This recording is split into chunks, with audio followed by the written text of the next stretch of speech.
the fact is that the internal democracy in PDP for long has been one that people have complained a whole lot about.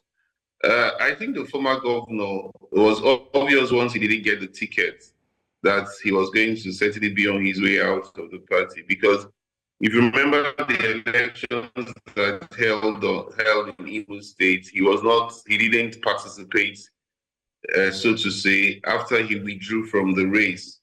But looking at it realistically, I think the PDP must have to do a soul searching, because the party is losing it has fast lost its glory from where it was in 2007 when it was at its peak. Example, in 2007, you had 31 PDP governors, you had 260 members of House of Representatives, and you had 86 senators. But today you have 13 PDP governors, you have 118 members of the House of Reps, and you have 36 members of the Senate. And so I think the PDP must face realities and stop living in self-denial that they need to do a proper reconciliation if they have to be an opposition party that has to be reckoned with. How might his decision impact the party's internal dynamics and its position as the main opposition party, not just in the state, but in Nigeria? Emeka Ihedioha was quite strong in Imo. You can't take that away from him. And the fact that the APC is the ruling party in Imo as it stands now, there's really no opposition. And if Emeka Ihedioha, even though he did not actually state what party he was going to, or if he was going to join any political party, if he joins the APC, the APC becomes a lot stronger with having three former governors, Emeka Ihedioha, Charles Okorocha, and the incumbent governor, who is the chairman of the Progressive Governors Forum. Opposition becomes almost absent in Imo State. And don't also forget that he was the former deputy speaker of the House of Reps. So you can't wish away his also political leanings outside of Imo State. In what ways does his criticism of the party's failure to enact what he describes as internal reforms and effectively oppose the APC reflect broader challenges within Nigeria's political landscape? It was very obvious during the 2023 elections.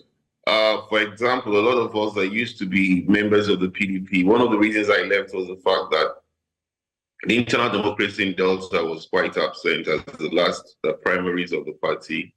The former governor who was supposed, or who was the leader of the party, already had predetermined candidates leading to the primary elections, and there were a lot of rancor, and he wasn't interested in going into reconciliation. But then again, apart from the internal democracy, which was one hell of a problem, the fact that the party didn't pick his candidate from the South, everybody wanted the South, and it was only the PDP that decided to go up north. And so by the time the party went up north, that was what necessitated into the G5. And since the G5, the PDP has not found its footing from then on. And so you look at it holistically, it's they have to be opposition. If you don't have a viral opposition, no country will be the same. So the PDP, if he doesn't want the Labour Party, which of course also has its own internal problems, so to say, if he doesn't want the Labour Party or the obedience to become the alternative, the PDP will have to put his acts together. They must have to do reconciliation. They must have to ask themselves some fundamental questions, and they must also have to, ask for forgiveness for those they have wronged. Ken, in order for them to ask these questions and find, sorry to interject, in order for them to ask these questions and find the solutions, they have to identify what the issues are. In your view, what could be the exact issues or likely issues that has led to this decision and continues to impact the party's dynamics? Yeah, I said that earlier. I said when they refused to zone the presidency to the south after the presidency of Buhari, the fact that Buhari had just finished his presidential term in office, Nigeria is one. Buhari was not president of APC, he was president of Nigeria.